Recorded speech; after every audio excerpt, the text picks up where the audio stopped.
Ka jingpule na ka kitab Exodus klanong ka basaw po, ka dakot kat henriu hadu arpuway, bat lai pusaw hadu lai pupra. Te Moses ulale kumta thik kumba utray ula hukum ya ulale. Te ha ubnay ubaningkong hakasnem ka baar, hakasngi ka baningkong jong uta ubnay, ya ka tabernakel la penyeng. Moses ula penyeng ya ka tabernakel, ula penskem ya kisenkien jongka, ula penyeng ya kijinker jongka, ula prung ya kidiengkap jongka, bad ula penyeng ya kirishot jongka, ula priang ya kajinsob halor ka tabernakel, bad ula penskem halor jongka, ya kajinka na bynta kajinsob, kumba utray ula ay hukum ya Moses, nangta ula shim ya kisaki, bad ula thep ya ki hapo kasendok, ula prung sa kiding ra ha kasendok, bad ula pensyong ya ka khetjing isen ay halor kasendok, ula wanra ya kasendok hapo ka tabernakel, ula wa ya kajinka perda, nangta usaka ya kasendok jong kisaki thik, kumba utray ula ay hukum ha Moses. Te ulo ula tab klub ya ka ying jan, jing ya kendu bad kaburom jong utray, kala bendap ya ka tabernakel. Moses shemla pandrung hapo ka ying jan jing ya kendu na mar baulo ula shong sa, haka bad kaburom utray kala bendap ya ka tabernakel. Baro shilenter lenti, kat Haba o ukiu shijrong na ka tabernakel, kipad Israel ki lenti.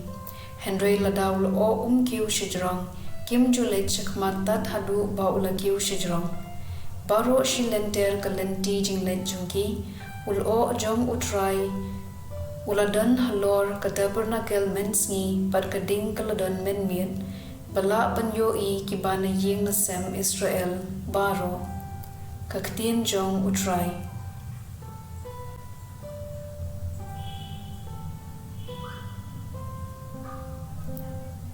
Kasam prapusaw, kadkot lai doon riyo, pra parkhatway.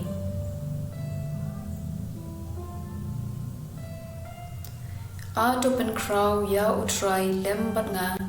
tungin yaro lang ya kakerteng jungu, ngalawat ya utray pad ula jubab ya nga, na ki jingting baro ula siuspa ya nga, kibabet siya kisngu shngan kim jusgo bukho, kibadu jingkermen kilakaang bad utray ula sngap yaki, ula penlat yaki na ki jingjenjar jungki baro, hadamat se batu dapet kano utray ulong ubabaha, suk ubriu bawanri hau, ato tiang burom ya utray, pi kiriu hujungu, tanggi bating burom yu, kim ju kerdo, wat kibariu spa kidok bad kitngan, Henry kibako ya utray, kim kerdo ay kababha, ko khun ale se tusha shkor yanga, nghikai ya pi ya kajingting burom ya utray. Ko Gospel Matthew klanong kamakhatlay kadkot saw punyo hadu san pulay.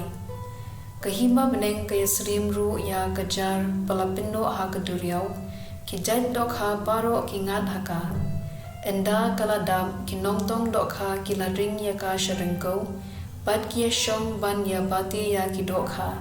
ya ki papaha ki thep ha ki jindyang, ya ki pasniu ki bradno, kanlong kumju endawai ka perthei, ki angel kineng banlum ya ki briu ki pasniu na padeng ki babha,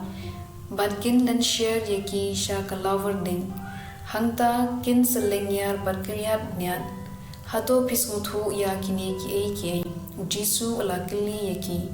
hoat kila jubab, kumta ola phai ktien, kata kamut paman ustad an ubakalalong usenran jong kahima beneng, ulongkung utra ying ubasay na kakun, jong u ya ki ay ki bathmai bad ki barim, endaw Jisu la debithu ya kini ki parshi, ulami na kata kajaka. Ka gospel jong utray.